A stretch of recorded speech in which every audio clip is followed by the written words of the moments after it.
Well, hello there. Okay, guys, let's do another story. Something you should know about the world. This is from the S.C. Chaucer's retellings of Native American folklore, and this one's from Hawaii. So it's their explanation for how nature can be what it is. This one's called Pele's Revenge. Pele, the fire goddess of Hawaii. So it says, Ohia and Lohua loved each other from the moment they first saw each other at a village dance. Ohia was a tall, strong man with a handsome face and a lithe form. He was something of a trickster and was first in all the sports played by all the young men. Lahua was gentle and sweet, and as fragile as a flower. Her beauty was the talk of the island, and her father was quite protective of his only child. So she's an only child of the chief. When Lahua saw the handsome old Ohia speaking with her father beside the bonfire, she blushed crimson, unable to take her eyes from the young man. At the same moment, Ohia glanced up from his conversation, and his mouth dropped open at the sight of the beautiful maiden. He was not even aware that he had stopped speaking right in the middle of his sentence, so overwhelmed was he by the sight of the fair maiden across the fire from him. Li Hua's father nudged the young man, recalling him to his duties as a guest. Ohia stuttered and stammered apologies, trying to continue his conversation while keeping one eye on the fair Lahua. Lahua's father was amused by the young man's obvious infatuation with his daughter. He quite liked this bold trickster, and so he offered to introduce Ohia to his daughter. The young man almost fell over in his haste as they walked across the clearing to where Lahua stood with her friends. From that moment, there was no other woman for Ohia but Lahua. He had eyes only for her, and courted her with a passion and zeal that swiftly won her heart. Her father gave his only daughter gladly into the keeping of the strong young man. The young couple lived quite happily for several months in a new home Ohia built for his bride.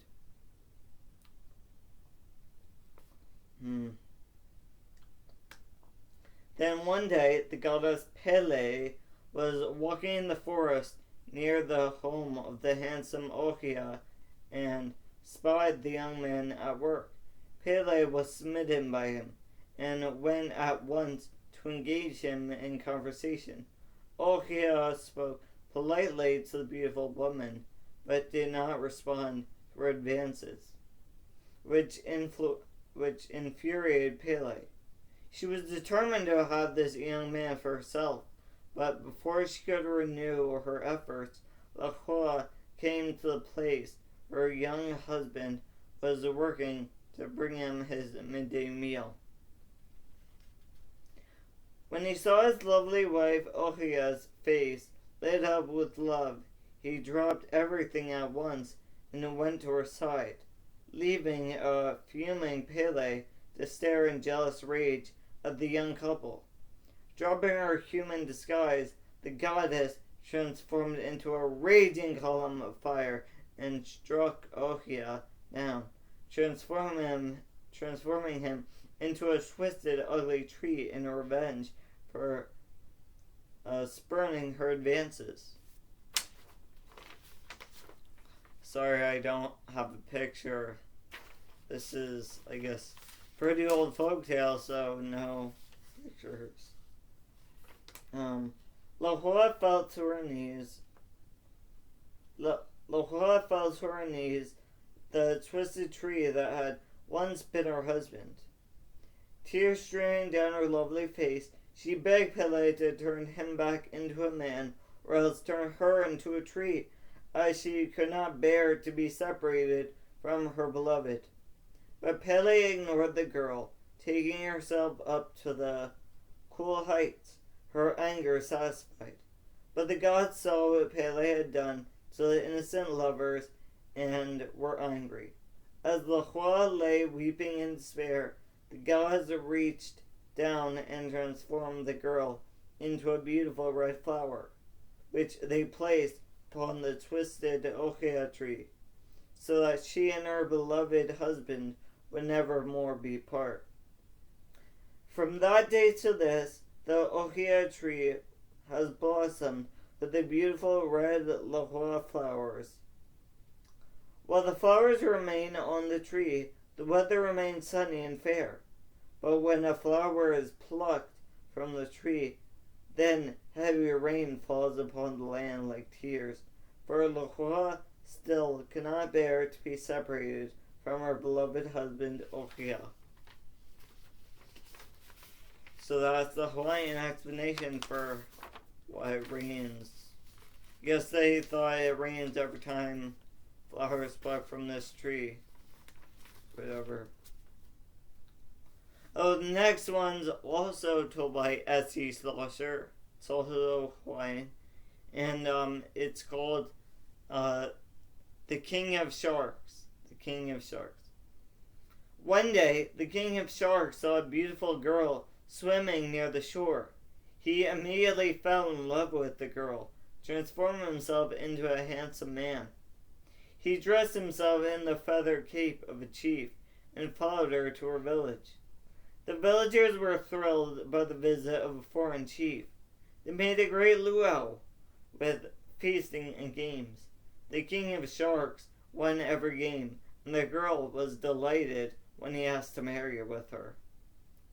The King of Sharks lived happily with his bride in a house near a waterfall.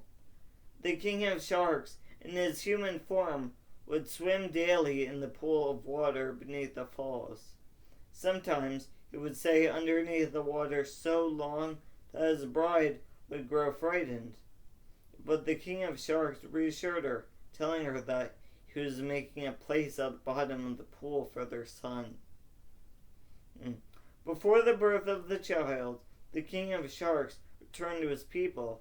He made his wife swear that she would always keep his feathered cape about the shoulders of their son. When the child was born, his mother saw a mark upon his back, which looked like the mouth of a shark. It was then she realized who her husband had been. The child's name was Nanabe. As he grew towards manhood, Nanabe would swim daily in the pool beside the house. Sometimes his mother would gaze into the pool and see a shark swimming beneath the water. Each morning, Nanabe would stand beside the pool, the feathered cloak about his shoulders, and would ask the passing fishermen where they were going to fish that day. The fishermen always told the friendly youth where they intended to go. Then Nanabe would dive into the pool and disappear for hours. The fishermen soon noticed that they were catching fewer and fewer fish. The people of their village were growing hungry. The chief of the village called the people to the temple. "There is a bad god among us," the chief told the people. "He prevents our fishermen from catching fish. I will use my magic to find him." The chief laid out a bed of leaves.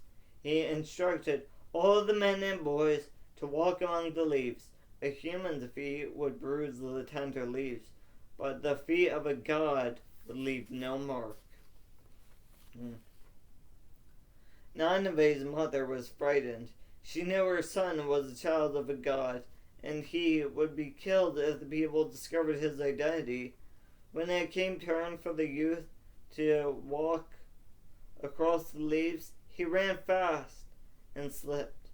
A man caught out the feather cape Nineveh always wore to prevent him from being hurt, but the cape fell from the youth's shoulders, and all the people could see the shark's mouth upon his back. The people chased Nineveh out of the village, but he slipped away from them and dived into the pool. The people threw big rocks into the pool, filling it up. They thought they had killed Nineveh, but his mother remembered that the king of sharks had made a place for her son at the bottom of the pool, a passage that led to the ocean. Nineveh had taken the form of a shark and had swum out to join his father, the king of sharks, in the sea. But since then, the fishermen have never told anyone where they go to fish, for fear the sharks will hear and chase the fish away.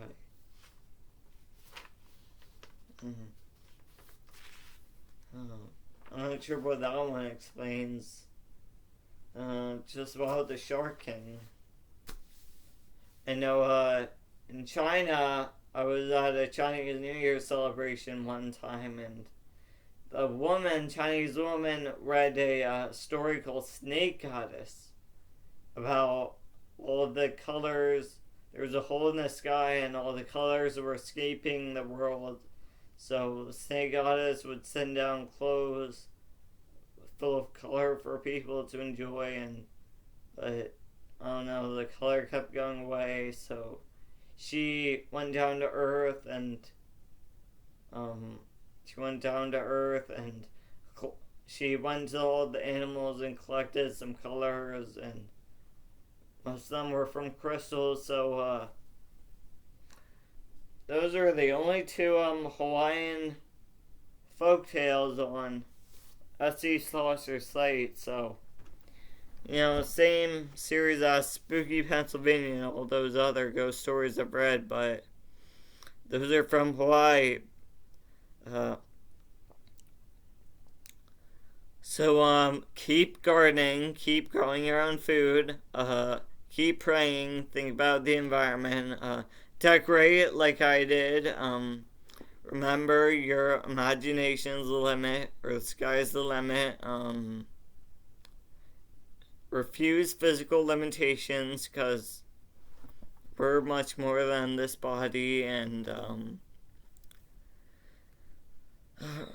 remember, change is good, so welcome every new moment. The great joy of life is the exercise of one's energies, constant growth, continual change, and the enjoyment of all new experiences. To stop is simply to die. That is the great folly of man, the establishment of an attainable ideal.